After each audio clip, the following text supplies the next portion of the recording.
નમસ્કાર દર્શક મિત્રો, આપનું હાર્દિક સ્વાગત છે હળવદ ક્રાંતિ ન્યૂઝમાં. હું છું નમ્રતા પરીખ. મોરબીમાં એક જ પરિવારના 3 સભ્યોનો સામૂહિક આપઘાત. મોરબીના રવાપર રોડ ઉપર આવેલા ચોકિયા હનુમાન મંદિર સામે આવેલા વસંત પ્લોટમાં રહેતા એક જ પરિવારના પતિ, પત્ની અને પુત્રએ સાથે મળી ઘરની અલગ અલગ જગ્યાએ સામૂહિક રીતે ગળે ફાંસો ખાઈ આપઘાત કરી લેતા ચકાચોર મચી જવા પામી છે. આ બનાવ અંગે જાણ થતાં મોરબી જિલ્લા પોલીસ વડા સહિતના અધિકારીઓ ઘટના સ્થળે દોડી ગયા હતા. મળતી માહિતી મુજબ મોરબીના રવાપર રોડ ઉપર આવેલા ચોકિયા હનુમાન મંદિર સામે વસંત પ્લોટમાં આવેલા રોયલ પેલેસ નામના ફ્લેટમાં ચોથા માળે રહેતા હરેશભાઈ દેવચંદભાઈ કાનાબાર ઉંમર 57 વર્ષ તથા તેમના પત્ની વર્ષાબેન હરેશભાઈ કાનાબાર ઉંમર 55 વર્ષ અને પુત્ર હર્ષ હરેશભાઈ કાનાબાર ઉંમર 19 વર્ષ કોઈ અગમ્ય કારણોસર પોતાના ઘરે ગળે ફાંસો ખાઈ સામૂહિક આપઘાત કરી લીધો હતો.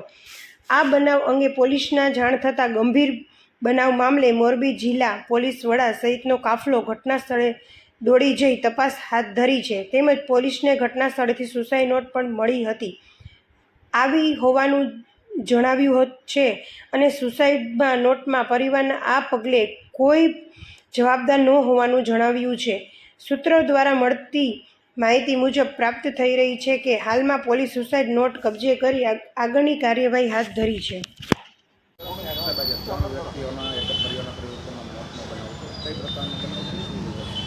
જી, આજરોજ મોરબી સિટી એ ડિવિઝન પોલીસ સ્ટેશન ખાતે એ પ્રમાણે જાહેરાત કરવામાં આવી કે એક જ પરિવારના 3 સભ્યો જેમાં હરેશભાઈ, એના પત્ની અને એના દીકરો આ ત્રણે આપઘાત કરીને અને પોતાના ફ્લેટના અંદર એ મૃત હાલતમાં મળ્યા છે. એ ઘટનાની જાણ થતાં પોલીસની ટીમ અત્યારે જગ્યા ઉપર આવીને અને આગળના જે બોડીના પોસ્ટમોર્ટમ અને બીજા જે પ્રોસિજર છે એ હાથ ધરવામાં આવેલા છે.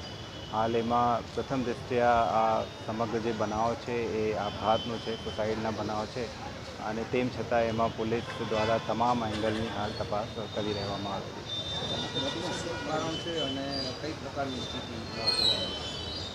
ચોક્કસ કારણ અત્યારે ના કહી શકીએ કે બનાવના કારણ શું હતા અને જે પ્રમાણે જાહેરાત થઈ છે અને પૂછપરછ દરમિયાન જે વસ્તુ સામે આવી છે કોઈ જાતના એના અંગત પ્રોબ્લેમ થઈ શકે એના કારણે આખી જે ફેમિલી છે આ પ્રમાણના એવા પગલાં ભર્યા છે.